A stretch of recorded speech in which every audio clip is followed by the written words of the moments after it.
கர்த்தர் எங்களுக்கு இம்மட்டும் உதவி செய்தார் என்று சொல்லி அதற்கு எபனேசர் என்று பெயரிட்டார். பேதுரு அப்போஸ்தலன் 5ஆம் அதிகாரத்தில் சொல்லுகிறார், அவர் உங்களை விசாரிக்கிறவரானபடியா என்று சொல்லி. ஆகவே நம்முடைய கவலைகள், பாரங்கள், துக்கங்கள் எல்லாவற்றையும் அவர் மேல் வைப்போமாக. மத்தேயுவினுடைய புஸ்தகத்தில் இயேசு, வருத்தப்பட்டு பாரம் சுமக்கிறவர்களே, நீங்கள் எல்லாரும் என்னிடத்தில் வாருங்கள், நான் உங்களுக்கு இளைப்பாறுதலை தருவேன் என்று சொல்லுகிறார்.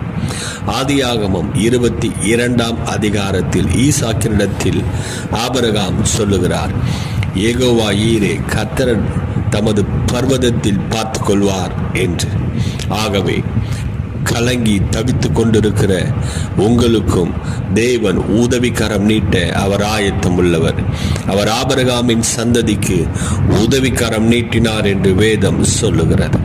எந்த சூழ்நிலையில் நீங்கள் இப்பொழுது நின்று கொண்டிருக்கலாம், பிரயாணம் பண்ணலாம், ஆனால் மனிதர்கள் கைவிட்டாலும் தேவன் ஏற்ற நேரத்தில் உங்களுக்கு உதவிகளை செய்யக்கூடியவராக இருக்கிறார். ஆகவே கர்த்தரிடத்தில் திரும்புவோம், வாருங்கள். மாம்சமானதை தன் உயபலமாக்கி கொண்டு மனுஷனை நம்பி ஏமாறுவதை காட்டிலும் கர்த்தர் பேரில் பற்றுதலாய் இருப்பதே நலம்.